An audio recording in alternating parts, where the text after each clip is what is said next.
সুপ্রিয় দর্শক, আসসালামু আলাইকুম। এই যে লাল ইটের যে দালান, এটা বাংলার বীর ইসা খাঁর কবর।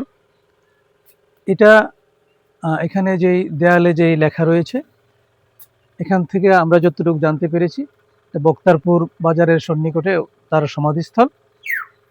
প্রখ্যাত ঐতিহাসিক এফ.বি. ব্রাউলি বার্টের 1906 সালে প্রকাশিত তার romance of an instant capital গ্রন্থে 62 নং পৃষ্ঠায় তার সমাধিস্থলের বিষয়টা তিনি তার ইতিহাসের ওই বইয়ে উল্লেখ করেছেন।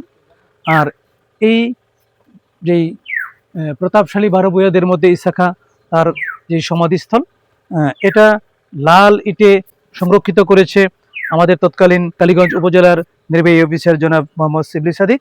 এটা 2021 সালে লাল ইটে বৃত্তের ভিতরে এটা উনি সংরক্ষণ করেছে।